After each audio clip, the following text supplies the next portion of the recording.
Self-defense tip number 3. I'm going to use that beer bottle to my defense. I'm going to take it and I'm going to hold it by the bottom and I'm going to run it right through their face. Or I'm going to take it and run it right through their teeth. There's a lot more nerves in through this area. Or just ram it in their throat. Okay? Secondly, any of your glasses. These little glasses are real thick and they're not about to break. All you want to do is hold them in the palm of your hand and just flat palm them right into the temple, right into the nose and below the, or around the sides of the jaw, or top of the head. This is also very good places to hit people with those, and any other ones. Sometimes when you do break a glass, you end up with portions left in your hand. Then you can start slashing and cutting.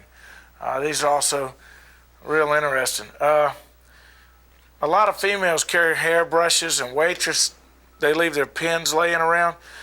You can use the butt end of a hairbrush and you can take it through any airport in the world, not a problem. This is not a sport.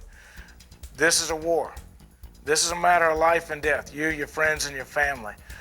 You take it as far as you have to survive. Remember to put a lot of realism into your training.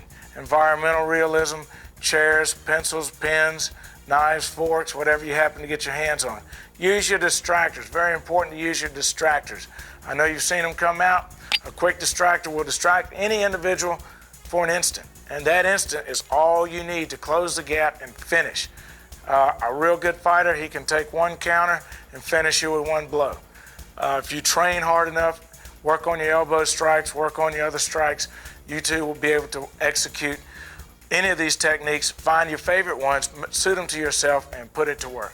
Hey, Jimbo here with a quick announcement. What if you had a handful of simple moves that could end a fight in a couple of seconds, even against larger, stronger men? Well, that's exactly what I've got for you. And it's yours for free from the link in the description. 15 ultra brutal fighting moves that are surprisingly simple to learn. Outside the U.S. Special Forces, not a lot of guys know these. But when it hits the fan and your life is on the line and you need something truly nasty to end a fight in a couple of seconds, you're going to want to know these.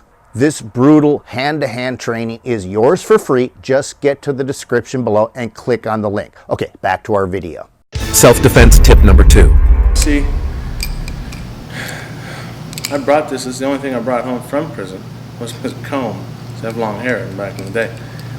This thing, and in prison you do have padlocks because you have a locker and you lock it up. Usually the padlocks in prison have a key, a master key that all the guards carry, and they can open your locker up. But this is a good weapon, just a quick tap upside the head. And a lot of people would carry their comb in one pocket and the lock in the other, and then if they had to hit somebody, they could hit somebody. Not a real effective weapon, but you could do a little bit of damage with this thing.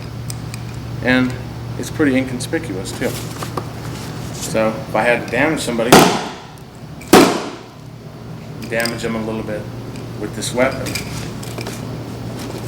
So, and that's pretty common. Just something that's flexible. Here's the joint, and two hard objects, bang, and I can hit somebody. Another thing that you might see is using a Coke can or any kind of aluminum can here, just to bend it. Once you bend it up like this, it'll open up a little bit. And that's all you need to cut somebody is the top part. You slash at somebody like that, in the face, in the eyes, crush it into their face. All this aluminum has a really sharp edge, you get a good slash off of it.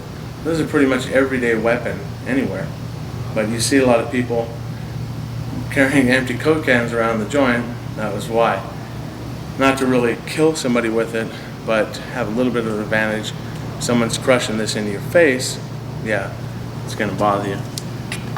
Hey, don't forget about those 15 brutal fight enders. This training is yours for free from the link in the description. I honestly don't know how long the powers that be will allow this stuff on their platform. It's pretty over the top, but it's easy to learn. So get to the link in the description right away. Self-defense tip number 1. talking about what kind of inspiring the way we take an approach with this. This is not rooted in anything esoteric or Eastern martial arts, how we're using this flexible weapon. We're going to be rooted in the old Western martial arts tradition, the old 5 Points gangs, the Dead Rabbits gangs. If you ever seen Marty Scorsese's film, The Gangs of New York, or know about anything about the old gangs of the Barbary Coast, or any of the shipboard scuffles where they're using any sort of slungshot, that's S-L-U-N-G, instead opposed to slingshot, which was any sort of flexible weapon, length of chain with a lock at the end of it. It could be knotted rope, anything that's got a little bit of womp on it with that force multiplier. We're going to be able to transfer that idea to this neck whip. Thing of beauty, because it looks very ornamental, and you can wear this out in public and look like you're styling and everything's okay. So I wanted to let you know where we're coming from with our approach when we get to this. Some preamble to get out of the way before we get into the actual nitty-gritty of how we're working this. Some pros and cons with any sort of flexible weapon, the neck whip included. First of all, keep in mind is, let's stay with the pros, is the ease of carry. Here we've got this thing that can go directly around the neck if we want, whether we're whipping this thing directly off the neck, which we will do some of that. If you already have this off coiled up in your hand, or it is kept down in your pocket. So ease of carry is an absolutely wonderful thing. Anything we do in this particular piece of material with the neck whip is also going to have some nice carryover, since it's just basically any sort of length or span of something. We're going to be able to make this move over into any sort of improvised weapons, whether that's picking up a power cord, or you actually do pick up a piece of rope and knot it at the end. You can knot it to the end of a padlock. So anything that has the same construction of this, you're going to be able to apply these and take it over.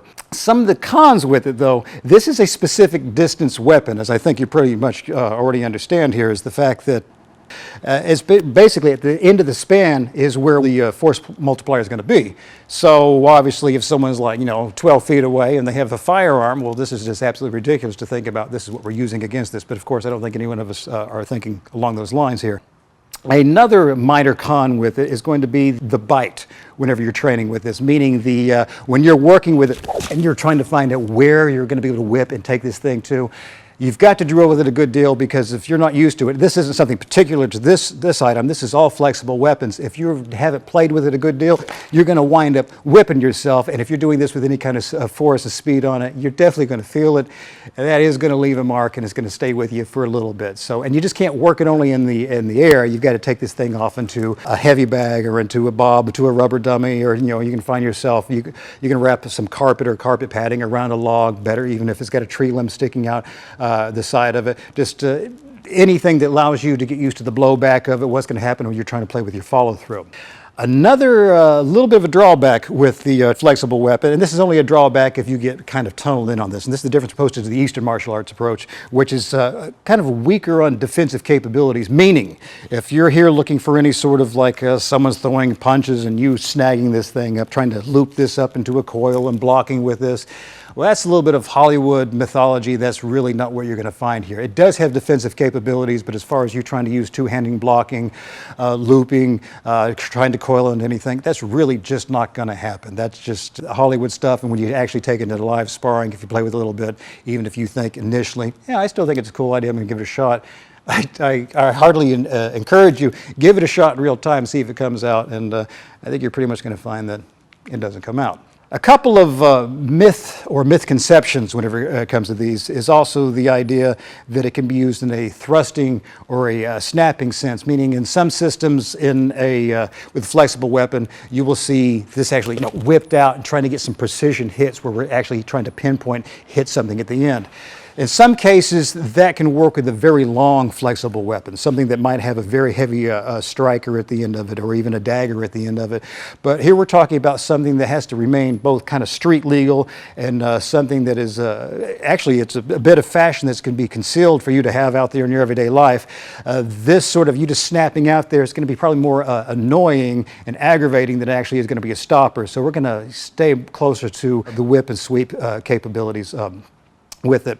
And as I already alluded to, another bit of a myth conception would be the trapping or the looping with it, meaning trying to, someone throws a punch at me at this angle, me trying to actually get around there and wrap this limb up and then take it off into some sort of really Baroque joint lock. I mean, that stuff just does not happen in real time. It's beautiful to look at in some demonstrations, but if you've got a few brain cells firing you're aware of, this just really isn't going to happen. Just take a look at any sort of real altercation, a video from YouTube, and you realize, would this looping happen here?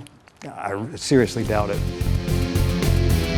Hey, final notice about the 15 brutal fight enders. It's simple, easy to learn, and devastatingly effective training taught to special forces, but typically not to civilians. You can get it for free in the description. Just hurry. I doubt this is going to be around for long, so I'll see you over there.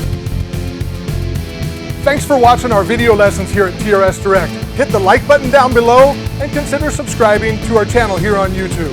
Hit the bell icon and we'll send you a notification when there's a new lesson available. Thanks again for watching.